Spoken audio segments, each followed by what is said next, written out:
各位啡粉、各位觀眾，大家好，歡迎收睇娛樂咖啡室。我係主持大啡哥。講真，去到年宵檔期尾段，維園入邊竟然有一個檔口用燒賣同燒魷魚公仔玩到好似真係煮緊嘢，仲俾人叫做港版 Jellycat。究竟點樣玩到咁受歡迎？日做10萬蚊生意都幾乎回本呢？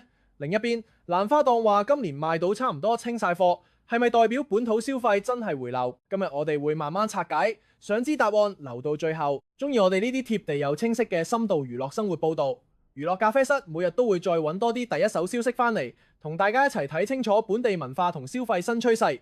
想繼續跟住睇落去，記得訂閱撳下個鐘仔先至唔會 miss 啊！順手提一提，如果大家最近要去旅行要訂機票酒店，可以去片描述欄撳我哋專屬優惠連結。平靚正就係咁簡單，先同大家講第一單。嚟到2026年農曆年28朝早，維園年宵人流真係旺㗎。當中最吸睛就係攤檔勞氣，佢哋賣嘅係香港人好有感情嘅小食主題文創公仔，包括燒賣、燒魷魚、魚蛋，仲有煎釀三寶。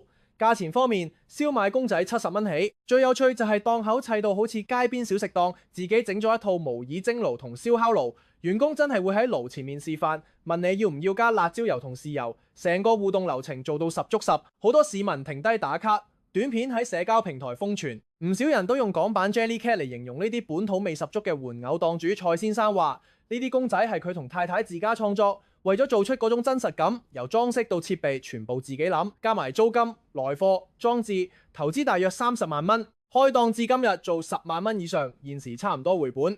燒賣同魷魚公仔更加要不停補貨，呢個勢頭可見一斑。佢亦分享自己嘅背景，喺2021年做過外賣火鍋店。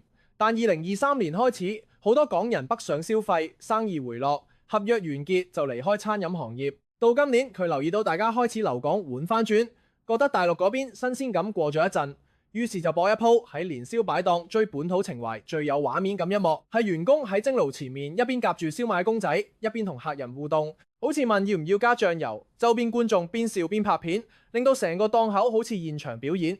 老實講，呢種設計唔止係賣產品，係賣一種回憶同氣氛。喺經濟慢慢復甦嘅呢段時間，能夠揾得翻嗰份親切感，難怪大家肯套袋。你又點睇呢種本土小食變公仔嘅玩法？值唔值得你入手一隻燒賣翻屋企擺喺辦公室？留言講我知，睇下你心水係燒賣定係魷魚轉個位。第二單講濕貨，維園另一邊賣蘭花嘅花之美，檔主馮小姐就直言今年生意比往年好，每日可以賣到8至90盤蘭花。現場剩翻大約100盤，預計年29傍晚已經可以提早收爐。佢分析，蘭花係好多人新年家中指定擺設，加上蘭花唔可以由內地帶翻香港，所以北上潮對呢類年花影響唔大。馮小姐都講到，疫情之後大家都希望過個好年，感覺經濟慢慢好翻，寄語港人新一年繼續加油，同心同力。至於市民點樣用行動支持本地消費，周先生同太太喺場內買咗一盤水仙同一支劍蘭，埋單大約400蚊。佢哋話今年不如留港，年初一同家人去食自助餐，支持本地活動。另一對黃先生同黃小姐買水仙同蘭花一共600蚊，話每年都係咁樣跟家人過年。今年時間夾唔到外遊，就喺香港行年宵睇活動。祝大家新一年身體健康，事事順利。睇到呢度其實已經見到一個趨勢，留港消費唔止係口號，係真金白銀落到去。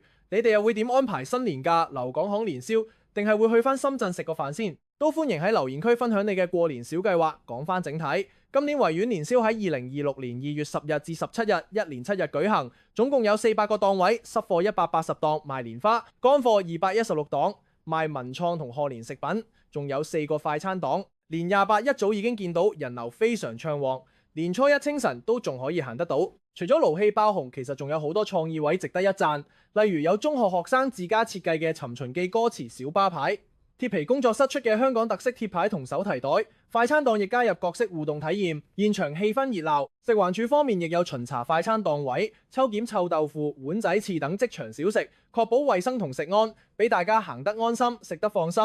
講多少少行業運作同分析。第一，本土情懷加互動設計係今次年宵最大亮點。以勞氣為例，佢哋將街邊小食嘅場景搬到檔口，用動作、對白同器材去營造畫面感，觸發大家嘅回憶。當產品本身再加上一層情緒價值，消費者除咗買件貨，仲買咗一段集體記憶。第二，價位策略都幾關鍵，70蚊起嘅燒賣公仔喺文創市場屬於容易入手嘅區間，加上年宵即場試玩打卡，轉化好自然。第三，年花需求穩定，蘭花因為有跨境限制，加埋過年習俗支持，形成咗相對穩定嘅本地消費池，解釋到點解每日可以賣到8至90盤。第四，宏觀環境配合，今年經濟氛圍比過去2-3年正面，加上政府同民間一齊推多啲本土活動，例如煙花、年宵市集，吸引咗唔少家庭選擇留港過節，市場自然受惠。至於人氣檔口多，服務壓力都大。有觀眾喺2月15號之後喺社交平台反映過體驗一般，檔主蔡先生其後亦即時出嚟向公眾致歉，解釋員工連日高強度工作太溝，會加強培訓同調配人手。呢種快回應即改善嘅態度，對保持口碑都好重要。畢竟年宵係短兵相接，服務標準要跟上流量，先可以將好口碑變長線客源講到尾。今次維園年宵，我哋見到幾個關鍵字：本土情懷、互動設計、留港消費、穩定年花需求。由勞氣用燒賣公仔打開話題，到蘭花檔賣到幾乎清貨，都指向同一件事：香港人對自己文化嘅熱愛係可以轉化做真實嘅消費力。大家又點睇港版 Jellycat 呢個稱號？